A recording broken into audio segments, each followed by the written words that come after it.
Welcome back to the Alice Studio, where we talk about all things Alice in Wonderland. Today I'd like to take you down the rabbit hole into a very new topic, and I want to talk about Lewis Carroll and the paranormal.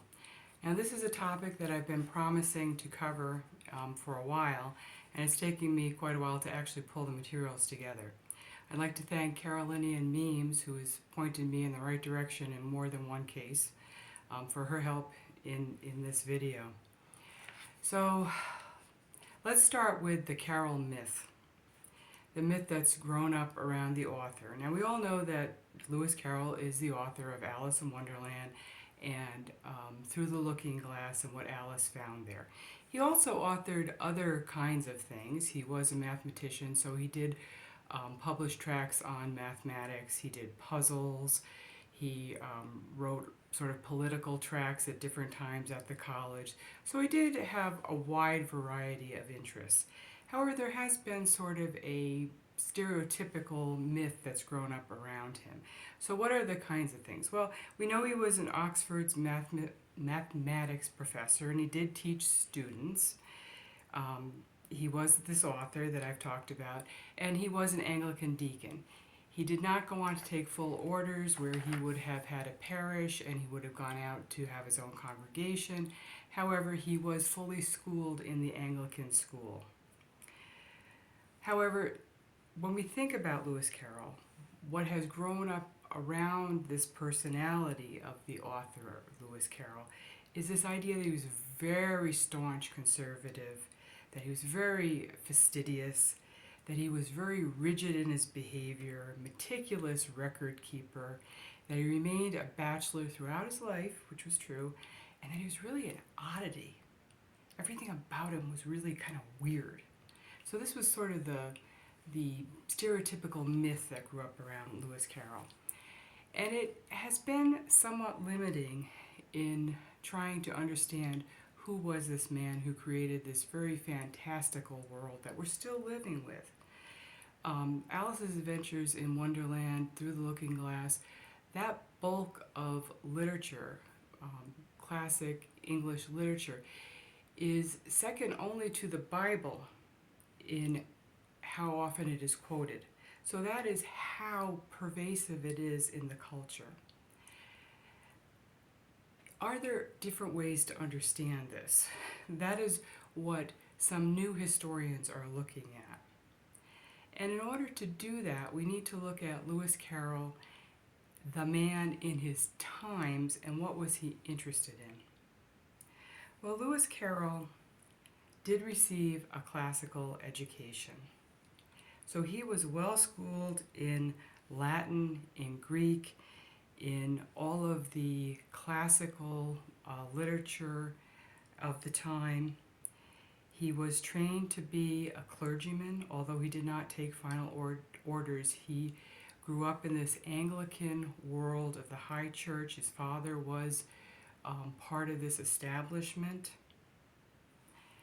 and he was groomed to become part of this establishment. But something happened. Something happened, and we really don't fully understand or know what that was. In the Victorian era, there were certain forces that were coming about, not unlike our own era, where we're being pushed with AI and some of the new scientific discoveries, this information age and all of this. We have to look at Lewis Carroll as somewhat under the same sort of pressures and this force of modernization that was coming in. And a big part of this modernization that was coming in was this scientific developments, right? We already had this force of mechanization that was coming in. The industrial age was coming in, and it was forcing certain people out of their jobs and this sort of thing. But we also had the rise of Darwinism. So I guess it was in 1859 Darwin published The Origin of Species, and this directly challenged church belief. And so, you know, Lewis Carroll had to respond to this as well. He was part of the establishment, part of the clergy, and, you know, Origin of Species certainly challenged that viewpoint. As well as at Oxford, there were different attempts to liberalize. Dean Little, whose daughter we know is Alice, who Lewis Carroll wrote the books for, really was brought in to modernize Oxford. Oxford was a very antiquated system that ran on aristocracy, and if your father went to the school and you gave enough money, you could get into the school. And Little brought some new ideas about bringing people in based on merit. So this is also part of this new wave of new thought that is coming in and challenging Lewis Carroll's conservative church background. When we think about Darwin and the rise of modern science, this materialistic age, we also have forces that are coming in to counter that. So at this time, in the mid-1800s, we start to see the rise of different movements. We start to have the rise of the Romantic movement, and Carroll had many, many friends in the Romantic movement. You know, artists, poets, writers in the Romantic movement that challenged some of this scientific modernism that is coming in. We had the rise of Theosophy, Neoplatonism, Rosicrucianism, the rise of Freemasonry. All of this is going up against scientific materialism, which is coming in full force, and this modernization. So Lewis Carroll is a man of his times. He is feeling these different forces, right? Now, I told you that this video is about the paranormal, and so far I haven't really talked about the paranormal, right? Well, we're about to get into this. We know that Lewis Carroll didn't take his final church vows, and there's a lot of speculation about that. He may not have taken final vows because of his stutter, the fact that he didn't feel he could get up in front of a congregation and really give a sermon routinely. That may have been part of it. There are some historians that think that he didn't really feel he had the moral fiber for the job. There's other historians that think that he had a pretty cushy life at Oxford and he didn't want to give it up. And then there's a new wave of historians that are bringing on sort of a new theory, and that theory involves the idea that Lewis Carroll was walking a very careful tightrope between this old, staunch, high church philosophy, which he didn't fully accept, and this scientific modernism, which he did not fully accept either. And he kind of is positioning himself in this middle ground and walking a fine line and trying to not take a whole lot of sides so that he can kind of survive. And so, what are his beliefs? What do we know about his actual beliefs? Because he was fairly quiet about his beliefs in order to survive, is at least part of the allegations of some of the new historians that are looking at the material. Lewis Carroll did believe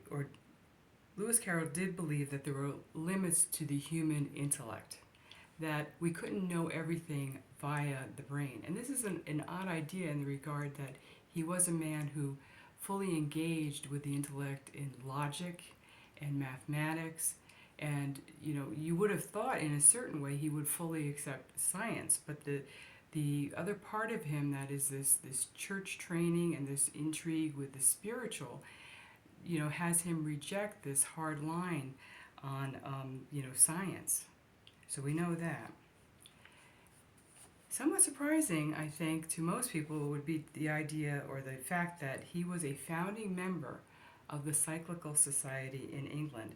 And the other members of the Cyclical Society, which was founded in 1883, were William Gladstone, Arthur Balfour, Alfred Tennyson, and John Ruskin, who he knew very well.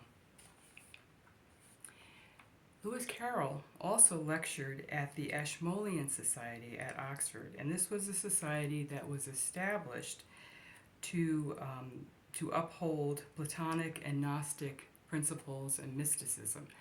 So again, he had interest in these ideas. The other thing that we know about Lewis Carroll is that he had a vast library, and at the time of his death, there was an accounting taken for his will, apparently. And so we know specifically what was in his library. And it's always insightful to know what's in somebody's library because you can tell what their interests are. And so I'm going to give you a little exposure into what were some of the topics that were in Lewis Carroll's personal library. Now, keep in mind that if I told you that he had an occult library and all he had were these 46 books, I think you certainly have a very different impression of him than if I told you the truth of the matter is that he has these 46 volumes in a vast library of something like 2,600 plus books. So keep in mind that the topics I'm going to read to you, are only make up a very small portion of the entire interest field that Lewis Carroll was involved in. He had vast interests in many, many, many, many things.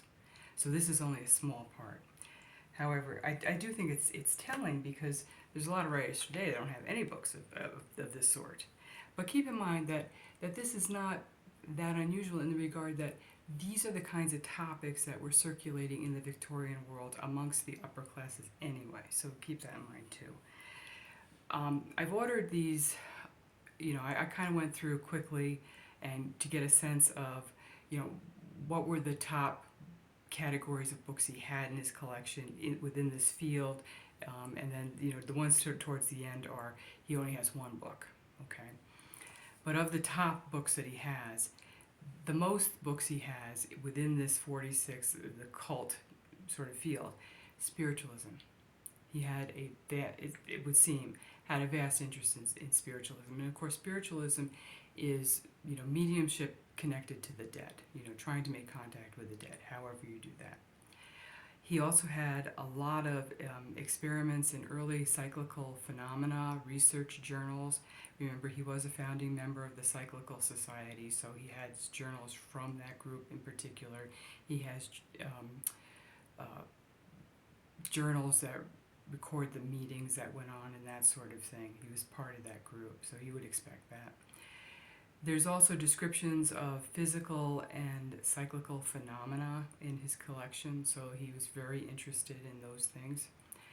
Several books on witchcraft, dreams and dream interpretation, sleepwalking, hypnotism, mesmerism, apparitions, spirits, ghosts, magic of the ancient world, and the philosophy of magic, miracles and the power of priests, second sight, mediumship, clairvoyance.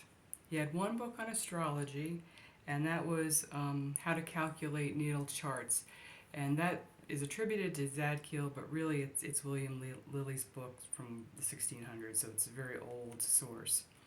He had a book on haunted houses, vampires, angels, ghosts, and other supernatural tales in Europe. He had books that covered folklore, fairy mythology, magical creatures, werewolves, funerary practices of other cultures, demon possession, and he had one book on theosophy. Now, a lot of times when you're reading this stuff, this sort of new research on Carroll and how to view him, and what the Alice in Wonderland books may have in them, they say he has a lot of theosophy, and I only found one book on theosophy there. That does not mean that this is his total exposure to this field, because he may very well have borrowed books from other people. He may have borrowed library books. He may have attended meetings that we have no records of. So, this is kind of like a snapshot of his library at the time of his death. So it has to be sort of taken with a grain of salt. But it does give us a little bit of insight into the kinds of exposure he could have possibly had, at least. Okay, are there any notable things that aren't in his occult library that we might take note of? And I think there are. Because the Victorian age was very active in certain kinds of things. Are there things that are missing? I think so. I did find a book on Freemasons, so I should have listed that. However, I didn't specifically find anything on Rosicrucianism. I didn't specifically find anything on ritual magic. There is nothing there about theosophy that Blavatsky wrote. I don't see any evidence of Alan Leo's uh, astrology books, which are really full force in this time period. And I see nothing about mystics or saints. So you can see, oh, and the other thing that I think is notable that's missing is any interest in Eastern religions. So really, if we had to sum up, sort of succinctly, what is Lewis Carroll seem to be interested the most in? It's definitely this psychic phenomena area and definitely spiritualism. These are the two that are really predominating for him. All right, the next question that we have to ask is, given he definitely has an interest in this area, does it affect his writing? Wow. This is really opens such a can of worms. There are books being written right now that basically allege that everything he wrote is, full of this, and it's so highly speculative that I really, in good conscience, can't point you in those directions because it seems to me ludicrous. And then there's other scholarship right now that's ongoing that looks really promising. And it's kind of one of these questions where if Lewis Carroll is involved in these areas and he's actively pursuing this, the question really comes down to when he sits down to write something, he may not consciously intend to put it in the material. And, as a writer, I know this because it's happened to me. It may show up anyway. Because if he's part of this world and he's thinking about it, subconsciously it may show up in the writing anyway, and he may not even know it. Because those things do come back to sort of bite you. So there are people who allege that there is a lot of paranormal, a lot of sort of otherworldly kinds of things going on in the Lewis Carroll books. Now, proving it is another story entirely. However, there are researchers who are kind of connecting the dots here. And so I do want to point out some books that do look promising. And so the ones that I would look to and would point you towards would be In the Shadow of the Dream Child by Carolyn Leach, Behind the Looking Glass, Sherry Ackerman. Now, she's done a lot of good work, and I think it looks very promising there. And Alice Behind Wonderland by Christopher Hollingsworth, and that's a collection of essays with a lot of different points of view in it. Those three, I think, if you want to really try to get behind a deeper meaning behind Alice in Wonderland, behind Looking Glass, and that sort of thing, go to those. The other thing I wanted to point out is that Lewis Carroll did write a ghost story, and that's Phantasmagoria. And it's written as a poem. It's written in cantos, and it's very easy to read. The meaning is very obvious, and it's really fun. It's hard. You don't find it or run into it a lot. A lot of libraries do not have it. It's an inexpensive book you can get on Amazon. You might be able to find it in your library if you have a good school library, possibly. But it's a really fun ghost story, and it will give you some insight into what he thought about, the supernatural world. And it will be a totally different representation than the Wonderland books. So there is a deeper side of Lewis Carroll than just, the surface Alice in Wonderland as a children's story. And that's kind of what I wanted to point out today, is that there is this possibility of deeper meaning. So if you go looking for it, you just might find it. So thanks for being here today with me. I appreciate it, and I'll see you next time. Bye.